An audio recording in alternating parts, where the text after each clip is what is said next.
قابل صد احترام ادبی دوستوں، آداب و تسلیمات۔ آج میرا کالم ارکان اسلام اور پاکیزگی سے متعلق ہے، اور اس کے لیے ہمارے بہت ہی ادبی دوست ڈاکٹر رئیس احمد سمدانی صاحب یہ کالم آپ تک پہنچانے میں کوشاں ہیں۔ آئیے ہم مائک ان کی طرف بڑھاتے ہیں۔ بسم اللہ الرحمن الرحیم۔ سامعین محترم، السلام علیکم۔ اردو ادبی گروپ ندائے وقت سے معروف ادیب، شاعر، افسانہ نگار، کالم نگار، ریڈیو پر اپنی آواز کا جادو جگانے والے علم دوست اور کتاب شناس بشیر شاد کا کالم انسان کی پاکیزگی اور معصومیت ٹی وی فار یو سے پیش خدمت ہے، اور میں ہوں ڈاکٹر رئیس احمد سمدانی۔ ارکان اسلام کے 5 ستون کلمہ، نماز، روزہ، زکوٰۃ اور حج پر مبنی ہیں۔ یہ 5 ستون اپنی اپنی جگہ پر ایک مسلمہ حقیقت ہیں۔ صدق یقین سے ان پر عمل پیرا ہونا مسلمان کے لیے اشد ضروری ہے۔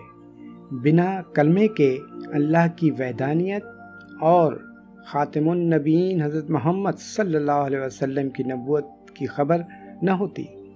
نماز 5 وقت کی عین فرض ہے۔ روزے کی فضیلت مقدم ہے۔ زکوٰۃ ان کا حق ہے جو اس کے مستحق ہیں، اور زکوٰۃ کی ادائیگی سے مساوات کا توازن برقرار رہتا ہے۔ زندگی میں ایک بار حج کی ادائیگی ان خوش نصیبوں کے لیے ضروری ہے جو اس کو ادا کرنے کی قوت رکھتے ہیں۔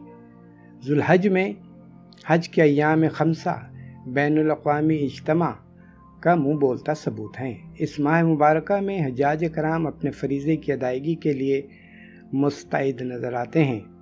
ایک لباس میں، ایک نقطہ نظر، ایک لگن، ایک بین الاقوامی باہمی ربط، ایک دوسرے کے شانہ بشانہ حج کی سعادت حاصل کرنے کے لیے رکوع و سجود میں خود کو سمو کر اپنے گناہوں کی معافی مانگتے ہیں۔ حج کر کے انسان کی پاکیزگی اور معصومیت ایسے ہو جاتی ہے جیسے ماں کے پیٹ سے نومولود۔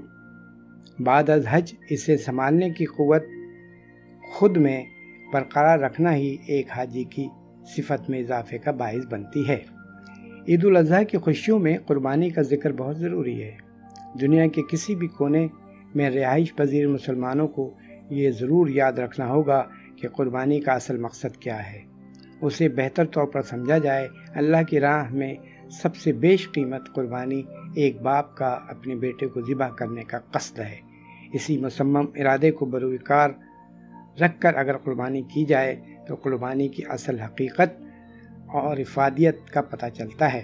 قربانی اثاثے مختص کردہ اسلامی قوانین کے تحت اگر تقسیم کیے جائیں گے تو مساوات، اخوت، بھائی چارے کی داغ بیل مضبوط و مربوط ہوگی۔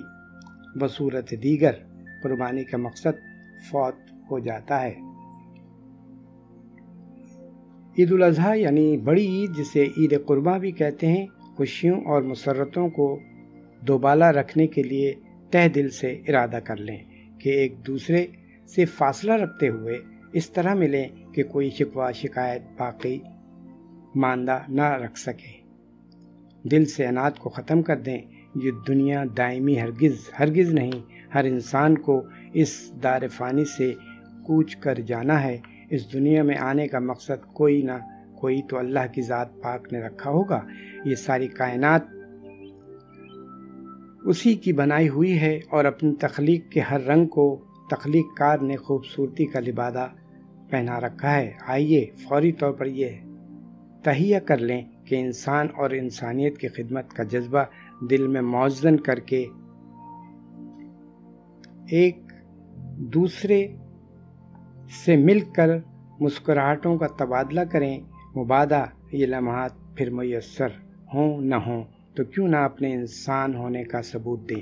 دنیا سے دہشت گردی، اغوا برائے تاوان، خشت و خوں کی ہولی، بے گناہوں پر مظالم، غربت و تنگ دستی، عناد، تضحیک، انفرادیت پسندی، فرقہ وارانہ فسادات، صوبائی تعصبات اور بہت سے معاشرتی غیر متوازن خود ساختہ ناسور کی بیخکنی میں یکجہتی کا نہ صرف زبان سے ثبوت دیں بلکہ دل کی گہرائیوں سے اس پر عمل پیرا بھی ہو جائیں، تو وہ وقت دور نہیں کہ ہر ذی روح خوش و خرم اس دنیا کو بھی جنت کا نمونہ بنا دے گی۔ بہت شکریہ۔